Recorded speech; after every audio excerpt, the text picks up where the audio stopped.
So we have an update from Chris Whitfield on Sheffield Wednesday's website. Let's read it.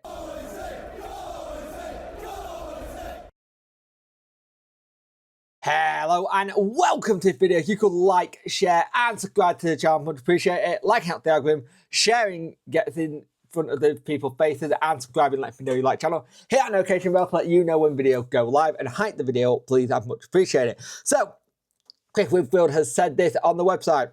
As outlined previously, the administrators set a target for naming a preferred bidder by today.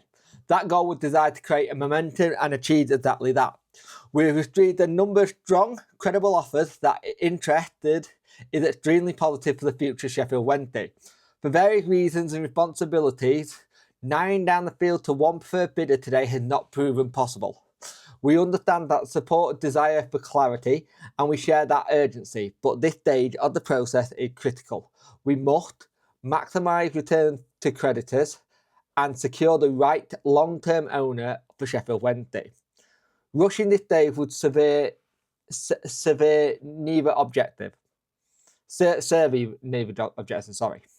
Discussion with bidders remain active. Details and constructive and momentum has not slowed.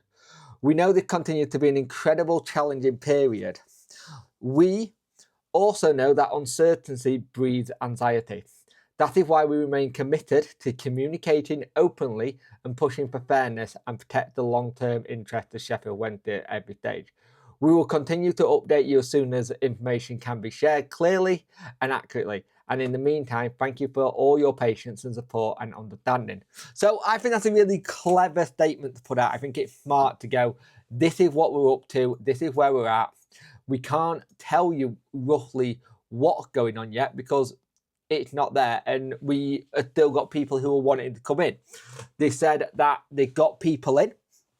They said that they are extremely positive, which is something we need to take as a good one. The big one is that this one, it must return to creditors, which is their big thing. They are appointed by the courts to get the most amount of money for the people who own money. And yes, that includes Golden Elephant Man. As much as we don't want to agree with it, it is what it is. And to make sure it's the right turn owner for Wednesday. And the fact that they said there's no point rushing this area, there's no point rushing it. Because you rush it, you're going to make mistakes. You might as well get it right and get the right thing for each party involved. And I think you look what it is. Like we said from day dot, we trust these administrators. These administrators are giving us the most communication we've had in such a long time. And I think it's been one of those situations where we're getting information out there from the people who are in charge, basically going, hey, this is fantastic news, great, let's go on to X, Y, and Z. And I am genuinely not worried about who they bring in. You shouldn't be. Because they're doing it to make sure we get the right people in. Like, yes, there are going to be people get named, and thing is, there might be 4 or 5 people in that have already been named who are in there, but that's with the administration. They will not leak that, or they will not put that out until they have got preferred bidder. I had a funny feeling we'd get a statement today, just because today was D-Day and such, and a lot of people have had that thing. And it's also the line in it where we also know uncertainty breeds anxiety. I don't think there's much to be anxiety about.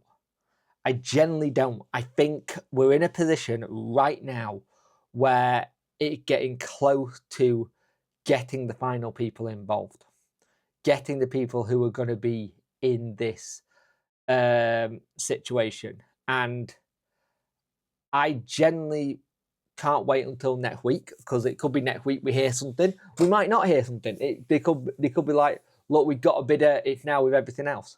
But all you know that next week could be really big in terms of the big going in, doing all the checks, making sure they go to the FL. And it's the case, normally you get the bidder in and then it goes for the FL checks, and it's normally about a couple of weeks after that and then it's announced. But at the end of the day, very good thing for Chris to say. It says exactly the goal was to design and create momentum, and it's achieved that, and that's what you want. A goal kind of make people go, hey, you got till this to get in. If you're really serious about it, you can get it. So I'm very happy with what he said here. I'm very much of the opinion it's a great statement, it's what we needed, and it's a good update.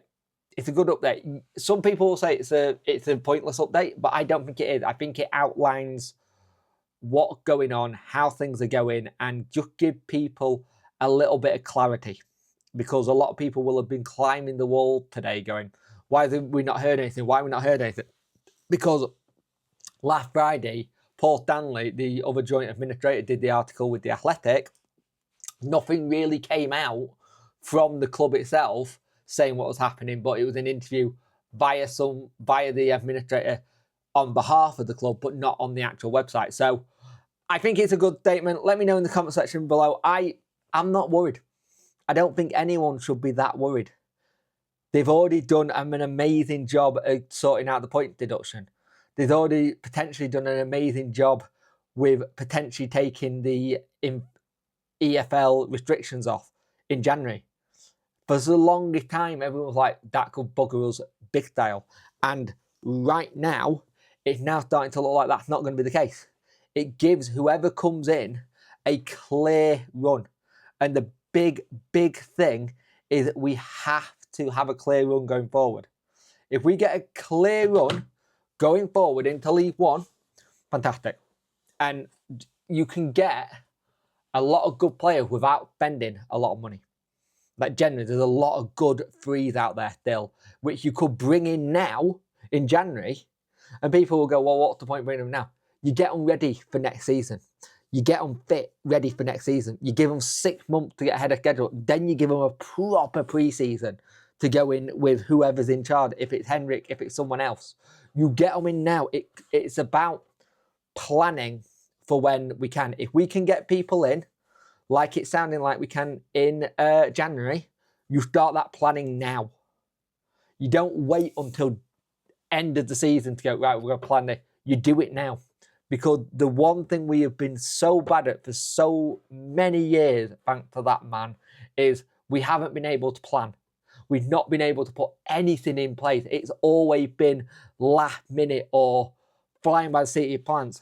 You start planning early, you get the best success rate going forward. And that's the big thing. And whoever comes in will probably have that kind of mentality, I hope, to go, we start planning now, we're planning for next season, we'll try and do our best what we can this season, but we go from there. But thank you for watching. I will see you in the next one. Like the video, like it, share and subscribe, and I'll see you soon. Join us tonight on the Roundup, and I will speak to you soon.